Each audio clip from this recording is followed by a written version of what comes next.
Innal hamdalillah nahmaduhu wa nasta'inuhu wa nastaghfiruh. Wa na'udzu billahi min shururi anfusina min sayyiati a'malina may yahdihillahu fala mudilla lahu wa may yudlil fala hadiya lahu. Asyhadu an la ilaha illallah wa la syarika lahu.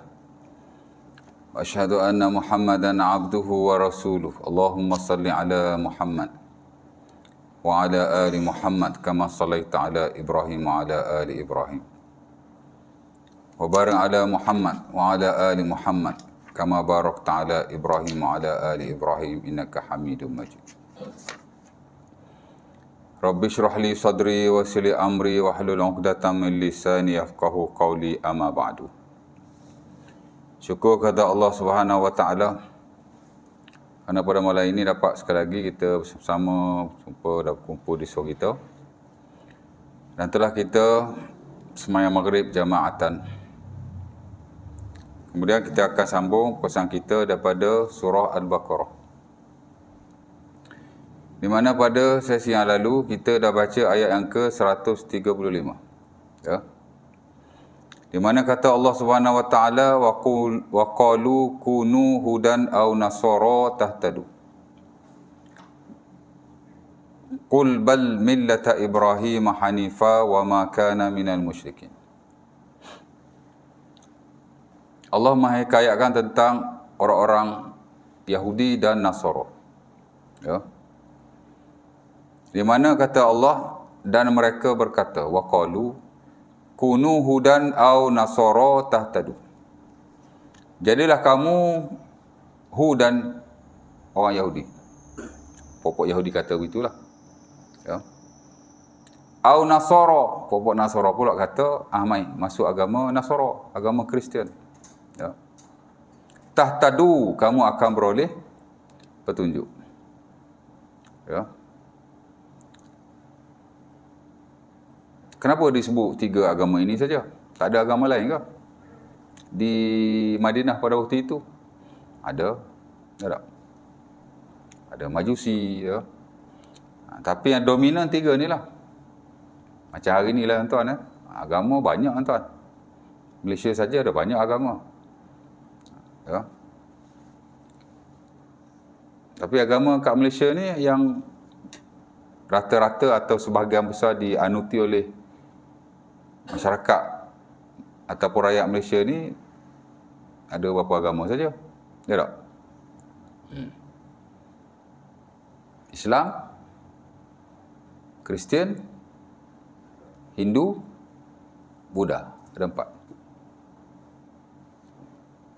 Sebab itu bila kita buat kursus di peringkat Jabatan Agama ataupun di peringkat kementerian, kita banyak buat kursus pasal 4 agama ni lah. Ya. Saya hari tu pun 3 hari. Islam tak bincang lah pasal Islam dan tu agama kita kan. 3 hari tu first day agama Kristian. Ya. Kerana antara agama yang agak agresif hari ni berkembang ialah agama Kristian. Ya. Dah banyak orang muda di kalangan bangsa lain lah, dia suka ataupun lebih memilih untuk jadi Kristian walaupun agama nenek moyang dia ada yang Buddha, ada yang Hindu. Ya. Orang India hari ni dah banyak Kristian, especially yang muda-muda. Ya. Kalau dia tak pakai salib ataupun tak ada apa-apa dokumentasi pun, tapi dari sudut kepercayaan dan pegangannya. Pasal mereka buat survey. Ada NGO-NGO tertentu, organisasi tertentu, ya, dia buat dalaman punya. Dan kita bila pergi kursus, kita diberilah pendedahan tentang perkara ini. Kadang tak ada on newspaper, tak ada. Ya. Berita kat televisyen nak beritahu. Tak adanya. Ya. Ya.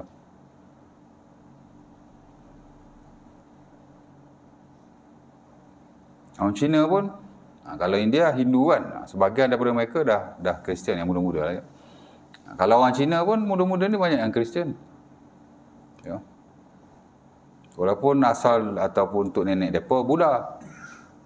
Ya, Buddhism. Jadi first day bincang pasal Kristian. antara agama yang hari ni agak ni lah ya. Dia apa? Ada dakwah. Ada preaching, dia macam Islam lah. Kalau agama lain kurang. Tapi Kristian dia agak agresif ya.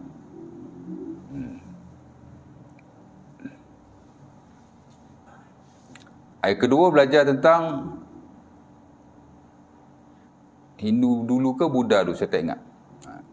Let's say Hindu lah. Ayat kedua pasal Hinduism. Dan sebahagian daripada pembentang tu memang Hindu masuk Islam. Ya. Bro Ravi namanya. Bukan yang Farid Ravi tu. Orang panggil Ravi. Tapi nama Islam dia apa saya pun dah lupa. Ya. Abdullah Ravi macam tu lah. Ya. Dan dia bila masuk Islam dia ada NGO dia sendirilah ya. Ayat ketiga, sorry. Anda baru ingat. Ayat kedua, Buddhism, Buddha. Ya. Pemetang dia selama satu hari itu ialah Presiden Persatuan Cina Muslim Malaysia. Cina kan banyak Buddha kan. Dia masuk Islam, dia ada persatuan dia dan dia Presiden. Dan dia selalu kat masuk televisyen, ada program dia. Doktor apa namanya? Kok tu tak kenal kot. Ya. Tekan aja kat internet tu, Presiden Persatuan Cina Muslim Malaysia. Ya. Dia asal orang Sabah atau Sarawak macam tu lah ya. Dia masuk Islam tuan-tuan hampir setahun. Macam tu lah lebih kurang. Dia sembunyikan. Parent dia pun tak tahu dia masuk Islam. Habis tu makan minum macam mana? Macam biasa. Cuma dia elakkanlah makan apa itu ini tu. Tapi masih bersama duduk apa itu ni. Ya. Lepas tu dia kata, kalau saya nak beramal dengan mazhab Syafi'i, di mana bekas-bekas anjing nak sama, anaknya saya tuan, hari-hari walaupun tak makan benda haram. Tapi dia kata dia sembunyikan. Tapi dia buat macam biasa. Ya. Ayat ketiga tu baru Hinduism. Yang Bro Ravi itulah ya. Pasal apa tiga agama ni aja? Ya, pasal tiga ni kat Malaysia dia agak ni. Dia antara agama yang dominan lah. Walaupun Islam lebih lah. Islam 60% kot saya ingat. Ya.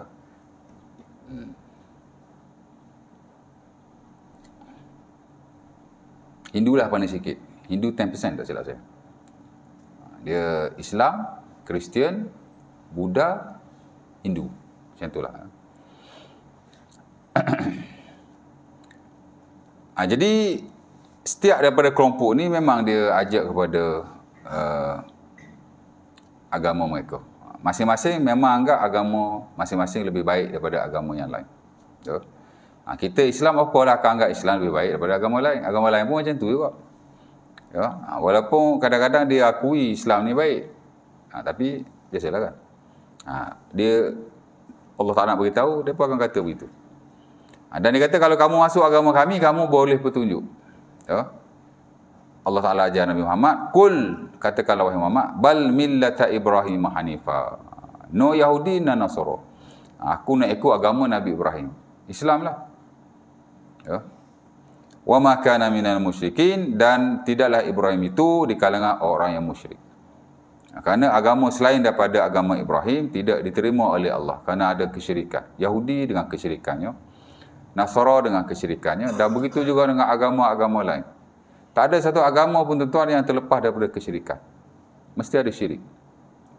Ya. Hatta kalau kepercayaan ataupun pegangan yang kita kata tak ada agama. Macam atheism kan? Atheism. Macam atheism tu. Macam tak ada agama, dia tak percaya kat Tuhan kot. Ada juga Tuhan dia. Tuhan kepada diri sendiri ya. Ni Tuhan dia ni. Akal fikiran dia. Itulah Tuhan dia. Ya. Mungkin dia tak kata begitu, tapi secara tak langsung atau di sebaliknya, mereka mempertuhankan akal-akal dan fikiran mereka sendiri. Ya. Baik, kemudian malam ni kita nak baca ayat seterusnya. Kata Allah Ta'ala, Qulu amanna billah wa ma unzila ilaina wa ma unzila ila Ibrahim wa Ismail wa Ishaq wa Yaqub wal asbati wa ma utiya Musa wa Isa wa ma utiya an-nabiyyuna min rabbihim la nufarriqu baina ahadin minhum wa nahnu lahu muslimin. Wa nahnu lahu muslimun. Mula-mula Allah Ta'ala hanya suruh Nabi saja kata kul, katakan, yakni wahai Muhammad. Hak ni Allah Ta'ala suruh orang yang beriman, semuanya kata begini. Kata macam mana? Qulu, katakanlah kamu semua. Amanna billah, kami beriman dengan Allah. Wa ma unzila ilaina, apa yang diturunkan kepada kami. Ya. Wa ma unzila ila Ibrahim, apa yang diturunkan kepada Ibrahim. Hak original itulah. Kalau yang diturunkan kepada Ibrahim, hak tak original, kita tak beriman. Jadi maksudkan wa ma unzila ila Ibrahim ialah wa ma unzila ila Ibrahima aslan. Apa yang diturunkan kepada Nabi Ibrahim, hak asal dulu. Hak original dulu. Ya, jadi maksudkan diturunkan kepada Nabi Ibrahim di sini lah yang diturunkan hak mula-mula dulu. Ya, yang tidak diubah. Yang tidak dimodifikasi. Kerana agama Ibrahim pun mereka dah ubah. Ya tak? Orang jahiliah dia tawaf. Tawaf memang daripada Ibrahim. Tapi dia tawaf macam mana? Dia tawaf bukan hanya Kaabah. Dia tawaf Tuhan dia tu. Kerana di Kaabah ada tak kurang daripada 300 berhala. Macam mana dia tampal berhala sampai 300 biji? Kita pun tak tahu. Mungkin kat luar, kat dalam macam itulah. Di sekitar dia lah maksudnya. Di kawasan Kaabah tu. Yang tergantung ke, yang tampal ke, yang letak bawah ke, yang kat dalam ke, yang kat atas bumbung ke. Campur-campur more than 300 idols. Lebih daripada 300 berhala. Ya. Di samping mereka tawaf, dalam keadaan bercampur lelaki wanita dan bertelanjang. Memang ada. Hadis Nabi sebut begitu. Dalam Quran saya tak tahulah. Tapi dalam hadis memang ada berkata. La yatufu bil baiti uryanun. Nabi kata hari ni tidak ada lagi orang yang tawaf di Kaabah dalam keadaan telanjang. Ya, hadis Muslim daripada Ibn Abbas. Ya.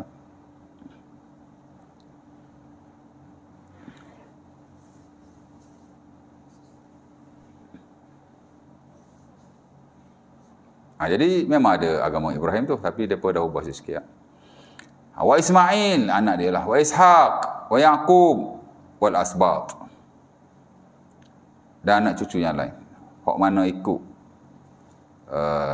tok nenek mereka yang beriman itulah Nabi-Nabi terdahulu tu. Wa ma utiya Musa, dan apa-apa yang diberikan kepada Nabi Musa.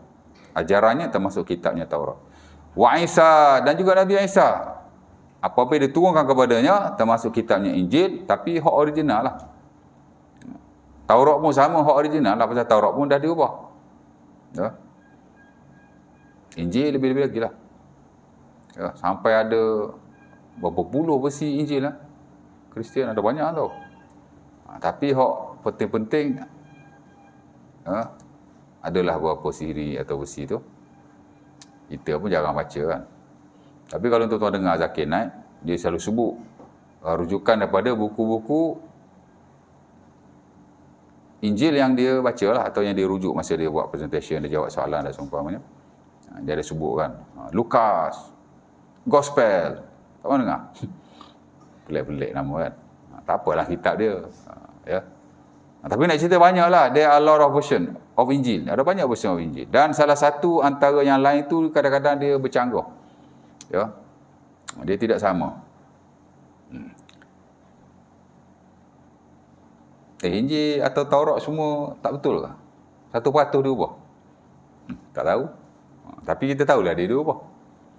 Sebab itu kitab-kitab lama ni tak tahulah kan, yang sampai pada kita pada hari ni, hatta agama yang sampai pada kita daripada Nabi terdahulu, kalau kitab-kitab terdahulu dua je lah, Taurat dan Injil. Zabur saya tak tahulah sampai itu tidak. Tapi kalau Taurat Injil memang ada lah kan. Ya.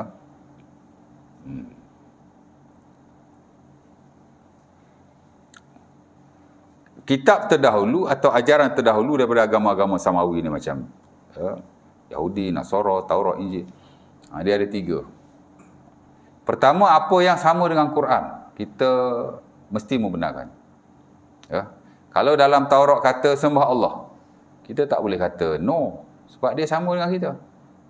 Kalau dalam Injil kata awak kena semayang, kita kata yes. Ya. Pasal Islam pun suruh semayang. Ya tak? Mana hak basic-basic hak sama tu? Ya.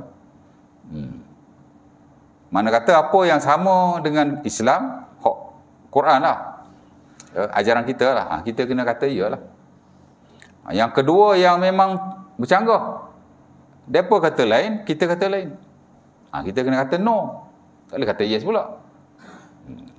Kemudian yang ketiga, kita tak tahu. Ada dalam Taurat, ada dalam Injil, tapi tak disebut dalam Quran. Kita tak tahu betul ke tidak. Dan kebiasaannya ia merujuk kepada kisah-kisah atau cerita-cerita Israeliat. Ya. Kebiasaannya dia merujuk kepada cerita-cerita dan kisah-kisah Nabi terdahulu. Maknanya kita tak tahu. Ya ke tidak?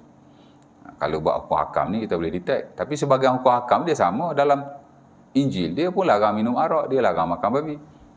Kita selalu tengok Zakir Naik, kita tahulah kan, dia baca-baca. Ya.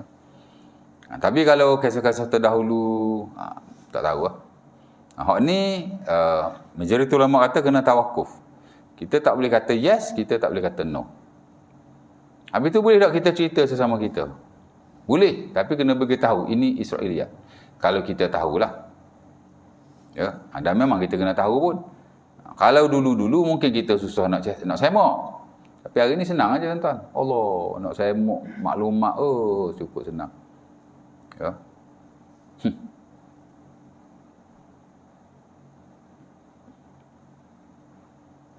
Bahkan memang ada ulama-ulama moden atau kontemporer yang buat kerja, memang dia keluarkan besi-besi ahli kitab terdahulu lah, Israeliat dia panggil ni, daripada buku-buku tafsir, hatta daripada buku-buku hadis ada bahkan. Ya.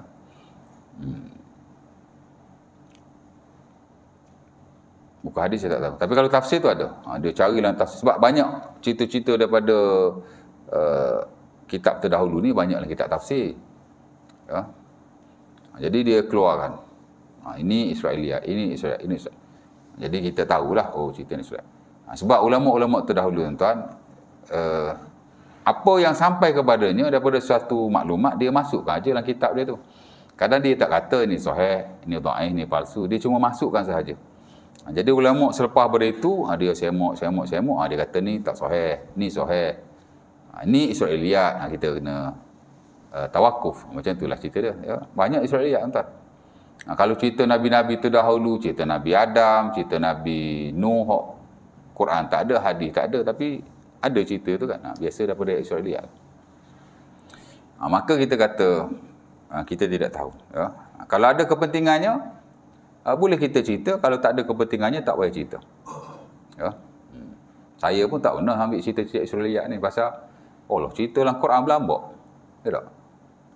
Cerita lah hadis Nabi berlambak, hak sahih-sahih. Ya.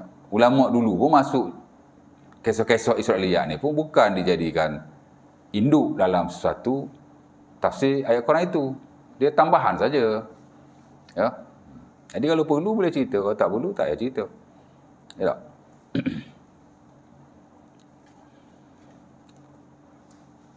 Macam kita kata, pasal apa kita semayang subuh 2 rakaat? Kan ada ustaz tu cerita tu kan? Pasal apa kita semayang zuhur? Pasal apa kita semayang subuh 2 rakaat? Pasal apa kita semayang zuhur 4 rakaat? Asar 4 rakaat, tapi maghrib 3. Dia kata sebab waktu subuh tu Nabi Adam turun dulu waktu tu. Ya. Katanya dia turun di Sri Lanka. Banyak dalam buku sejarah dulu dia kata turun di Sri Lanka, nama dia Sarandip. Kok ada tapak kaki ke apa kan, tak tahu kan. Ya. Ini cerita mulut ke mulut aja. Ya. Sri Lanka tu nama baru. Dulu orang panggil apa? Tak tahu kan. Tapi ada besi terbaru atau kisah terbaru ni, Nabi Adam turun kat Gunung Jerai. Tak mana dia cedoknya. Punya ribu-ribu tahun Nabi Adam dulu kan. Tapi tak apalah, itu teori-teori. Ya.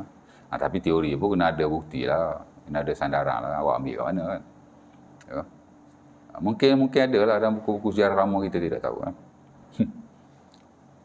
Tak kisahlah dia nak turun kat mana pun, janji dia turun. Kalau dia tak turun, kita tak ada kat sini, duduk dalam syurga kita tu.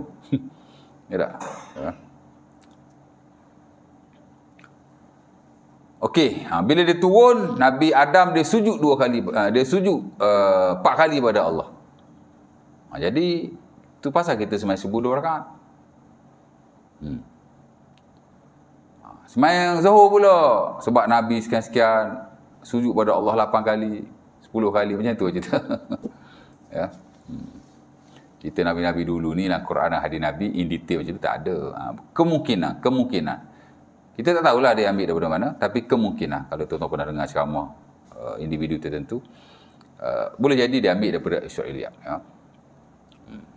Tapi bila kita belajar fiqh, kita tahu bilangan rakaat, waktu sembahyang, ini ta'abudi. Ta'abudi ni dia semata-mata ibadah. Ya. Dan kita tak tahu sebab musababnya kenapa. Itu betul-betul di atas perintah Allah. Kerana amalan Islam ni termasuk hukum hakam yang ada, dia ada 2. Satu ta'abudi. Ya. Dia panggil soul worshipping. Absolute worshipping. Memang untuk kita sembah Allah. Perintah Allah begitu. Kita pun tak tahu kenapa dan mengapa. Ya. We don't know why. Itu dia panggil ta'abudi. Sembahyang Zuhur, pasal apa 4 rakaat? Sembahyang subuh, pasal apa 2 rakaat? Ya tak? Ya. Waktu sembahyang pula, kenapa nak kena sembahyang waktu Zuhur? Pasal apa tak sembahyang waktu yang lain? Waktu banyak tuan. Kenapa tak wajibkan waktu duha tu? Buat sembahyang duha ke yang wajib? Apa lagi waktu? Wajib waktu Zuhur. Ya tak? Zuhur pula kena waktu gelincir matahari tu, pasal apa tak? Tak payah bahas. Ya tak? Tak penting pun. Ya? Tak ada signifikan dalam syarak. Pasal kita dah segregate dah. Hak ni ta'abudi. Ya. Kita nak kaitkan dengan sejarah tapi tak ada kepentingannya. Nak orang percaya pula. Oh, subuh macam tu. Orang kita ni cepat percaya. Ya tak? Tak perlu sama sekali. Hak ta'abudi ni kita tak perlu nak ambil kisah sana, kisah sini. Ya, saya tadi tak. Satu lagi dia panggil mu'allal. Mu'allal ni ialah dia bukan ta'abudi. Nas tu sama ada Quran atau hadis Nabi, dia ada sebab musabab dia. Ya. Pasal apa Nabi sebut begini? Ada sebab musabab dia. Dan kita boleh tahu sebab itu. Ya.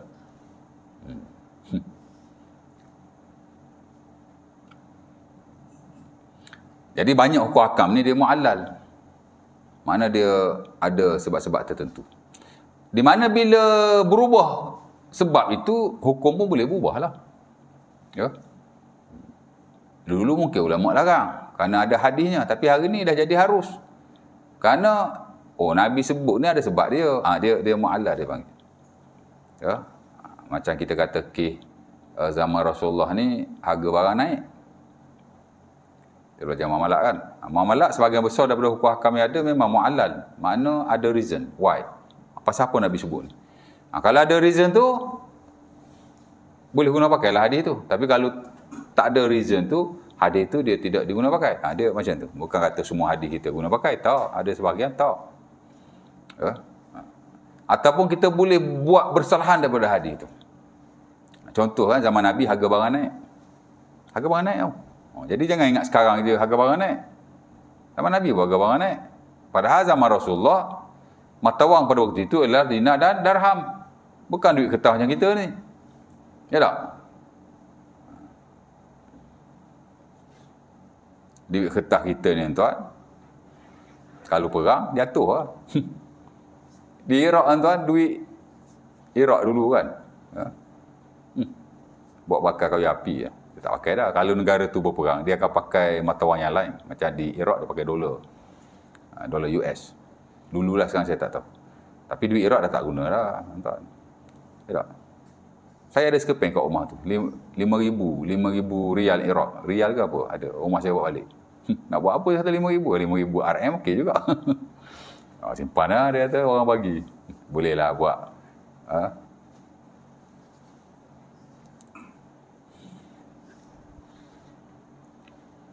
Duit kertas kita ni tuan-tuan, dia bukan ada isi kat dalam tu. Ada nilai, tapi yang jadikan duit tu bernilai ialah dia panggil apa? Jaminan kerajaan. Jaminan kerajaan. Tapi bila kerajaan tu dah jatuh, siapa nak jamin lagi? Duit tu dah jadi macam kertas biasa dah. Dia tak macam dinar dan darham. Emas dan perak, lain. Sebab tu hari ni ada orang yang nak buat dinar dan darham tu. Ya tak? Nak jadikan mata wang yang kita duk guna ni, dinar darham tu dah ada orang jual ni. Jual emas apa gitu gini dah ada kan. Tapi nak jadikan mata wang tu kita berusaha nak ganti kepada wang fiat yang ada, wang kertas yang ada. Agak sukar lah. Ya. Kita ada berapa banyak emas yang kita ada ni. Dunia punya emas tuan-tuan, hari ni dia tak boleh nak menampung keperluan duit ni, tak boleh. Ya. Sementara pula hari ni yang keluarkan emas dunia, siapa? China, US, Rusia, Malaysia. Adalah emas sikit, tapi bukan boleh buat duit. Ya tak? Tapi kalau Indonesia dia masuk senarai. Saya ingat dalam 10 negara pengeluar emas terbesar, salah satu Indonesia tak silap. Ada. Kita belajarlah bab emas ni. Kan? Ya. Tapi simpan emas tu bagus. Sebab emas ni dia tak jatuh. Ya. Dia satu logam yang dipelihara nilainya. Dia tak jatuh macam yang lain. Tapi kalau duit kertas ni, contoh simpan 1,000 dalam bank, after 10 years, nilai dia sama macam 1,000 tu ke? Tak. Inflasi every year tuan, 10 to 15%. Sebab itu nilai duit tu dia tak sama. Tapi kalau emas tuan simpan 10 tahun, mana ada jatuh, dia tak ada. Kita akuilah hakikat tu. Tapi kita tak anti wang kertas.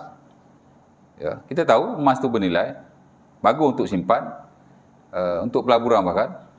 Dan kalau kita guna mata wang dinar dan dirham, masa depan mata wang tu lebih baik. Dan dia adalah mata wang yang menyimpan nilai yang amat baik sekali. Kertas dia tak boleh simpan nilai. Memang dia alat pengukuran, dia kriteria duit ada pada wang kertas ni, tapi kelemahan dia lah dia tidak menyimpan nilai. Dia sentiasa jatuh every year. Dia ada inflasi lah. Tapi kalau emas tak. Tapi ada setengah orang ni dah dia jual emas. Dia condemn duit kertas ni. Habis tu awak jual emas, awak tak ambil duit ke? Ya tak? Kita anti wang fiat dah juga. Ya. Tapi emas pun kita sokong juga. Dia ada orang ni dia berlebihan. Baik. Belum pada cerita wang kertas ni, cerita pasal apa lah? Lupa lah. Belum ada wang kertas ni, saya cerita pasal apa? Barang naik. Bagus. Mana follow saya tu? Okey. Jadi orang kata duit kalau ditukar kepada dinar dan dirham, no inflasi at all. Kerana dia adalah kalis kepada kejatuhan ataupun inflasi itulah. Tak ada zaman Nabi barang naik pun. Mana dinar dirham pun dia tak kebal ataupun cuma dia tengoklah kepada keadaan ekonomi tu. Okey. Jadi Rasulullah SAW waktu tu barang naik. Jadi dia pergilah mengadu kat Nabi. Hadis ni adalah Sunan Abi Daud dan selainnya daripada Anas bin Malik. Very well known. Amat maklum sekali. Jadi bila pergi bagi tahu kat Nabi, nak suruh tetap barang lah. Ya Rasulullah, wala sa'ru fi suqi fasair lana. Wahai Rasulullah, barang dah naik harga ni, maka tetapkanlah harga buat kami. Dia suruh Nabi kawal harga barangan. Suruh tetapkan. Pasal barang naik kan. Apa nak jawab Nabi? Nabi kata, innallaha wal musa'ir al-basit ar-razik al-qabid. Nabi kata yang meletakkan harga barang ataupun yang mengawal harga barang ialah Allah. Ya. Dialah yang memberi rezeki, dialah yang menahan rezeki dan seumpamanya. Mana Nabi tak buat apa-apa lah kan. Tapi hari ni tuan-tuan, setengah-setengah harga barangan telah ditetapkan, dikawal dengan cara menetapkan lah. Lawan hadis Nabi tu. Bahkan majoriti ulama tuan-tuan memang melarang harga barang ni ditetapkan. Dia tak boleh tetap. Sebab harga barang ni adalah milik si peniaga. Tak ada orang yang boleh tentukan. Nobody can determine. Even kerajaan pun tak boleh. Nabi kerajaan, bukan Nabi pemimpin kan. Pasal apa Nabi tak tetapkan? Jadi majoriti memang tak boleh. Mazhab Syafi'i lagi tak boleh. Pasal apa kita buat ini berbeza? Sebahagian barang kita tetapkan. Itu saya kata hukum ni dia ada mu'allal. Nabi sebut begitu kerana sebab dia. Apa sebab dia? Sebab barang tu naik harga kerana pasaran dia pasaran yang genuine. Dia betul-betul based on demand dan supply. Bila barang kurang di pasaran, permintaan bertambah, harga akan naik. Kenapa Nabi nak tetapkan? Jadi ada sebab. Sebab tu Nabi tak tetapkan. Tapi years after that, mari zaman tabi'in, sebahagian ulama mengharuskan penetapan harga barang. Sebahagian atau segelintir daripada mereka. Walaupun majoriti tak bagi. Majoriti betul-betul pegang hadis tu. Tapi segelintir yang lain melihat hadis ni dia mu'allal. Ada reason Nabi buat gitu. Dan hari ni minoriti tu terpakai ni. Bukan hanya di Malaysia, sebahagian besar negara-negara yang lain, Islam ke, tak Islam ke, dia mesti fix sebahagian harga barangan. Terutama barangan-barangan ruji. Dia fix. Pasal apa tuan-tuan? Pasal market yang ada hari ni, dalam sebahagian keadaan, dia tidak genuine. Orang sorok barang, orang manipulate harga. Betul tak? Ada banyak aktiviti yang tidak sihat. Mau tidak mau, dia kena tetapkan. Betul tak? Gula, sekilo, berapa ringgit? Tetapkan. Tapi tak semualah hak-hak ruji ni lah kan. Ya. Kerana dia barang yang asas. Pasal itu mu'allal. Jadi ada hukum ta'abudi, ada mu'allal. Jadi nak tengok. Hak ta'abudi ni kita tak payah kisah. Ya. Kita beramal saja. Tapi hak mu'allal ni, kita kena tahu sebab-sebab dia. Ya. Sebab tu ulama dia bahas daripada satu masa kepada satu masa. Ya. Baik, balik pada Israel tadi ya. Jadi hak cerita lagu ni kalau betul lah daripada Israiliyat, walaupun ustaz tu cerita, siapa kau cerita, ataupun mana-mana buku kita baca, kita tak tahu betul ke tidak, maka kita baca sajalah. Tapi jangan berpegang. Bukan arti bila kita tawakuf, kita tak kata yes or no, kita percaya. Ya? Sebenarnya percaya pun tidak. Kita sekadar mendengar sahaja. Kita kata boleh jadi betul, boleh jadi tidak. Kalau kita percaya, kita kata, jadi betul lah tu. Ni kita kata boleh jadi betul, boleh jadi tidak. Mana kita tak percaya. Dan kita juga tidak percaya. Kena duduk tengah-tengah ya. Ini penting ni. Ya. Baik. Sebab tu, kalau tuan-tuan tengok Zakir naik kan, yang dia quote semua hak sama dengan Islam. Betul tak? Hak dia quote. Dia kata, cari dalam Injil. Hak banyak version tu. Hak banyak version tu. Ada beberapa version kan. Cari dalam Injil tu, hak banyak-banyak tu, mana Nabi Isa kata, I am God and worship me. Tak ada. Jadi hak mana selari dengan Islam, hak tu dia ke tengah. Supaya mereka tahu fakta yang sebenar. Ya. Baik. Jadi yang dimaksudkan oleh Allah Ta'ala yang diturun kepada Nabi-Nabi ni, hak original lah. Hak ubah-ubah tak mau. Ya. Kerana sebahagian daripada mereka telah diubah. Kita tak tahulah sepenuhnya, tapi kita kata ia telah diubah. Boleh jadi sebahagian daripadanya lah, atau boleh jadi sepenuhnya. Baik. La nufarriqu baina ahadin minhum, kata Allah. Kita tidak membeza-bezakan salah satu daripada mereka. Nabi ni semua at the same level. Ya? Sama saja. Tak ada beza. Wa nahnu lahu muslimun. Dan kami kepada Allah itu adalah orang-orang yang menyerah diri. Muslim ni makna menyerah diri. Ya. Ayat ni tuan-tuan dia macam ada beza sikit dengan surah Al-Baqarah hujung nanti. Hak tuan-tuan selalu baca. Ya. Amanar rasulu bima unzila ilaihi min rabbih wal mu'minuna kullun amana billahi wa malaikatihi wa kutubihi wa rusulihi la nufarriqu baina ahadin min rusulihi. Oh dia sama ayat ni, bukan beza, dia sama. Ayat lain. Tilkar rusulu faddalna ba'dahum ala ba'din. Ya. Ayat ni Allah Ta'ala kata, kami tidak membeza-bezakan antara mereka. Sama juga dengan akhir Al-Baqarah tu. Ya, la nufarriqu baina ahadin mir rusulih wa qalu sami'na wa ata'na tu kan. Sama juga Allah Ta'ala kata, kami tak beza-bezakan antara rasul-rasul ini. Tapi ada ayat lain tuan-tuan, Allah Ta'ala kata, tilkar rusulu faddalna ba'dahum ala ba'd. Itulah rasul-rasul yang kita melebihkan asas antara satu dengan yang lain. Jadi macam bercanggah lah. Ada ayat Allah Ta'ala kata Nabi ni semua sama. Ada ayat Allah Ta'ala kata Nabi ni ada beza-beza. Jadi macam mana nak match kepahaman ayat ni? Kata para ulama ialah asalnya Nabi sama. Dia sudut induk ajarannya. Di mana semua bawa kepada sembah Tuhan yang Esa. Ya. kepercayaan kepada benda-benda ghaib, asalnya semua sama. Ya. Begitu juga dengan ibadah, asalnya sama. Nabi dulu semayang, kita pun semayang. Nabi dulu puasa, kita pun puasa. Kita belajar puasa kan? Ya ayyuhallazina amanu kutiba alaikumusiyam kama kutiba alal ladzina min qablikum. Kamu kena puasa macam orang dulu puasa. Umat terdahulu puasa, mana ada puasa. Haji, ada haji. Sebab kita daripada Nabi Ibrahim, hak mula-mula buat haji Nabi Ibrahim. Jadi after Nabi Ibrahim, ada haji. Jadi hak asas, hak basic, hak fundamental sama.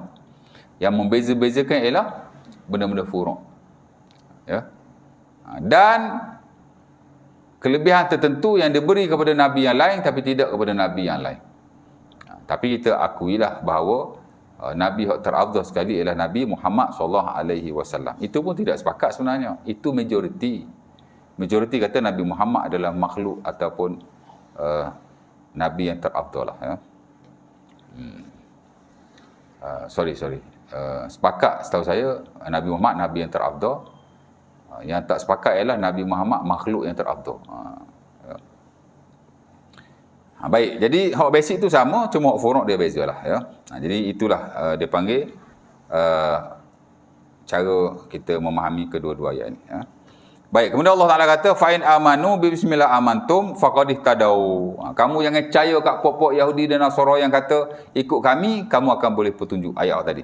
Allah Taala kata fa in amanu bi bismillah Allah Taala kata fa in amanu bi bismillah amantum bihi faqad ihtadau. Depa tak betul. Hak betul ialah Islam.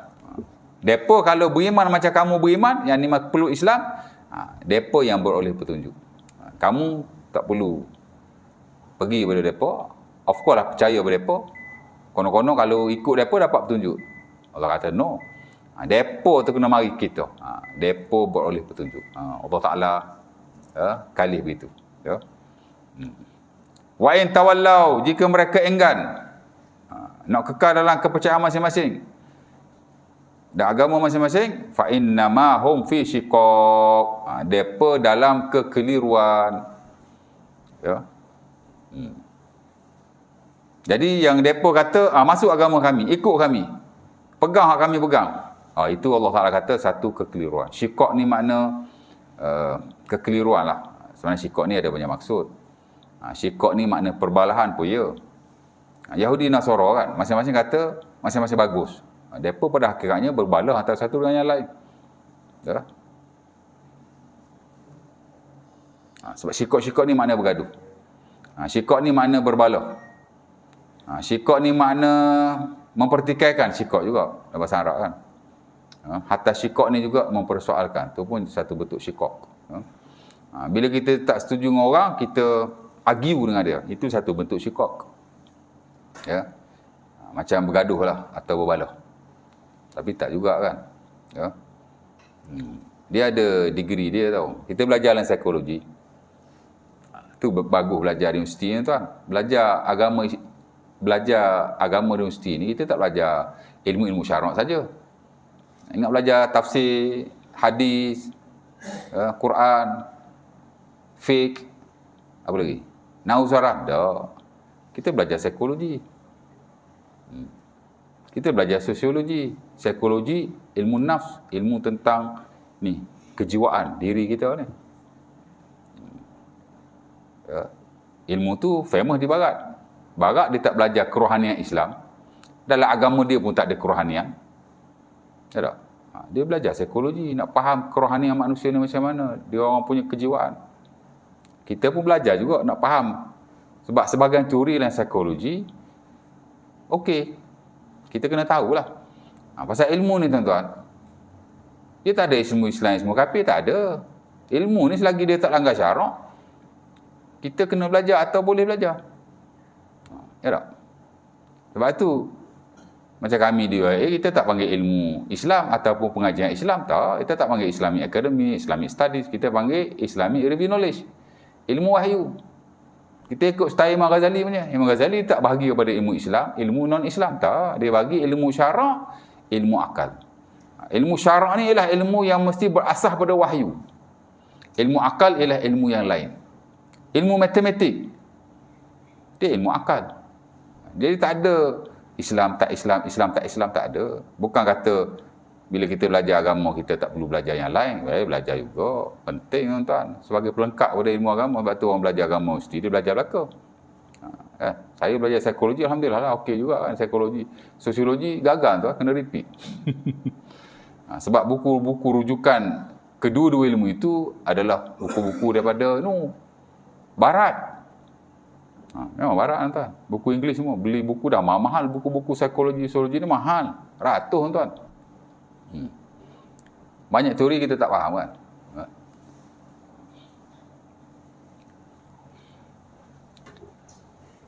InsyaAllah kan. Jadi kalau kita belajar psikologi tuan, dia ada 5 tahap manusia ni. Pergolakan manusia sesama mereka lah terutamanya. Pertama dia panggil peperangan. Ni last. Peperangan. Ni dia ultimate.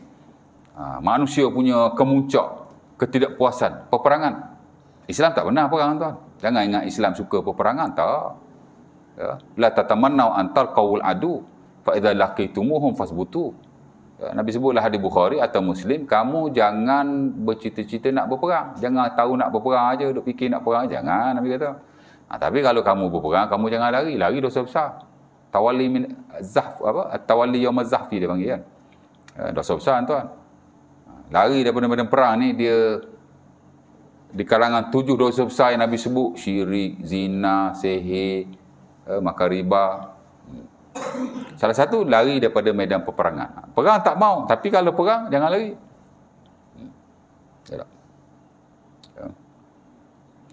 Yang kedua bawa sikit.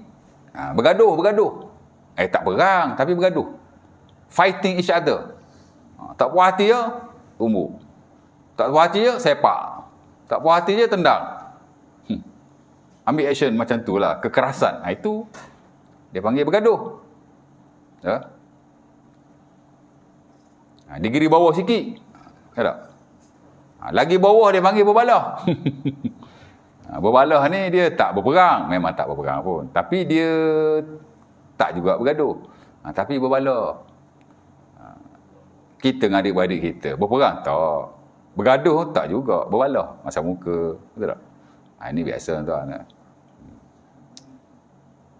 Berbalah ni macam tu lah. Dia panggil quarreling. Bawah sikit dia panggil mempertikaikan. Arguing. Tak balah tapi kita pertikai. Pengurusi surau buat satu keputusan. Kita tak setuju. Kita pertikaikan lah. Jangan balah pula. Jangan jadi pasangan dia. Dan kita lantik dia. Ya tak?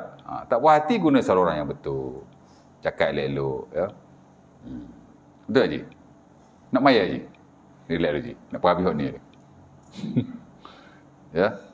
Boleh mempertikaikan, tak ada masalah. Tapi ada adabnya, ada tata caranya. Ya? Hak rendah sekali tahu apa? Mempersoalkan, questioning. Ini bawah sikit lah. Kita tidak mempertikaikan, tapi kita mempersoalkan. Ya? Ini harus. Perang, bergaduh, balah tu tak boleh lah. Melainkan kalau ada asas-asas tertentu. Ya. Tapi kalau mempertikaikan dalam semua keadaan, is allowable, dibenarkan. Mempersoalkan lebih-lebih lagi. Boleh persoalkan. Saya pun tuan-tuan boleh persoalkan kalau saya ada ajar benda tak betul apa itu begini. Bukan kita nak suruh angguk je belaka kan. Saya pun tuan-tuan ada satu surau tu, saya ustaz, minta maaf ustaz. Saya nak minta beza pendapat dengan ustaz. Tak payah minta beza pendapat. Cakap je, saya tak setuju dengan ustaz. Okey je. Sebab saya tuan-tuan di universiti, personally, kalau tuan-tuan kenal lah yang belajar dengan saya, tuan-tuan boleh tanya mereka macam mana saya dalam kelas. Saya kalau tak setuju dengan pensyarah, saya terus terang cakap. Ustaz, saya tak setuju lah dengan apa ustaz cakap. Direct aja. Tapi pensyarah yang saya kata begitu, tak ada seorang pun bagi saya fail. Bagi saya A lagi ada. Pensyarah hari ni tuan, sebahagian lah, tapi tidak semua. Lagi kita lawan, dia lagi suka. Saya personally pun sama. Saya suka anak murid saya bantah saya sebenarnya. Sebab kalau dia bantah, kita lagi nak check, nak semu. Lagi brainstorming kita punya akal fikiran. Ini kalau semua anggur, duduk, dengar je. Tak kembali ilmu, tak kembali. Questioning lah sikit, persoalan. Kenapa begitu, kenapa begini? Minta dalil ke? Bantah ke? Jadi mempersoalkan tak ada masalah sama sekali. Ya? Jadi lima perkara tu. Itu semua dalam konteks syikok sebenarnya. Tapi dimasukkan syikok oleh Allah Ta'ala ini ialah mereka bukan berperang, bukan bergaduh juga, tapi ada konflik sesama mereka. Konflik pun sama lah. Konflik benda biasa kan. Hatta kalau kita lihat zaman Rasulullah pun ada konflik-konflik tertentu. Ada konflik dalam ibadah, saya tak ada nak cerita, mungkin next time. Ada konflik dalam munakahat, ada konflik dalam muamalat. Ya. Sebahagian konflik itu agak berat, serious one, tapi sebagainya ringan. Tapi ini semua adalah satu bentuk olahan Allah Ta'ala dalam kehidupan kita. Allah Ta'ala kata dalam Quran, walaula daf'allahu an-nasa ba'dahum ba'da la fasadatil ard. Manusia atau kehidupan ni tuan-tuan, kalau Allah Ta'ala buat satu pattern aja, kehidupan manusia akan binasa. Ya tak? Oh, semua suka nasi air berlaku. Tak ada orang suka nasi sup. Oh, nanya tuan, tak cukup air dalam market ni. Semua suka baju kuning atau hijau belaka. Habis tu, tak boleh. Manusia kalau baik belaka, susah juga tuan. Sebab tu ada jahat seorang dua. Betul tak? Ada ke dalam kehidupan kita boleh imagine. Manusia ni baik belaka. Ada. Tak payah buat jara. Betul tak? Tak perlu ada pemimpin kalau manusia baik belaka ni. Tapi kalau jahat belaka, lagi susah. Ya tak? Kalau manusia semua berilmu belaka, all are knowledgeable, berilmu belaka, boleh? Oh, berebut nak jadi imam hari ni. Pak Syekh tak boleh jadi imam, Pak Syekh. Semua layak jadi imam. Ya tak? Tapi kalau seorang pun tak ada yang reti, jahil belaka, siapa nak jadi imam? Ya tak? Manusia kalau cerdik belaka, susah kot tuan. Sebahagian kes, fraud, tipu, kes cerdik sangat lah tu. Ya tak? Tapi kalau bodoh belaka, lagi susah dunia ni. Dia kena ada hak cerdik, kena ada hak bodoh. Ya tak? Saya anak murid saya tuan, memanglah kita suruh belajar begitu begini. Tapi belajar kok mana pun benuk orang kata, tak masuk otak kok mana. Kita jangan ni sangat. Rezeki dia mungkin kok lain. Cuma kita ajar dia jadi orang berakhlak, minda terbuka, macam tu je lah. Betul tak? Dan saya personally pun tuan, anak saya tuan, saya kalau boleh nak dia jadi ustazah, macam sajalah kan. Nak jadi ustazah macam mana? Ngapa langsung tak boleh. Benuk berapa ngapa. Tapi dia suka hands on. Kalau bagi barang kat dia suruh buat, cepat dia buat. Dia suka hands on, dia suka sains. Ya. Manusia ni dia ada otak kanan, otak kiri. Kita sastra otak kanan. Kanan kiri ya. Allah Ta'ala buat lengkap lah tu. Kita kena tengok potensi masing-masing. Potensi budak ke arah ni kita. Ya tak? Itulah nak cerita dia. InsyaAllah Ta'ala. Ada tanya apa-apa tak? Ada soalan? Tak ada? Kalau tak ada, mudah-mudahan setakat tu dulu. Untuk malam ni, aku Lukul Azhar. Assalamualaikum warahmatullahi wabarakatuh. Kita tangguhkan majlis kita atas kafarah dan surah Nas. Subhanallah.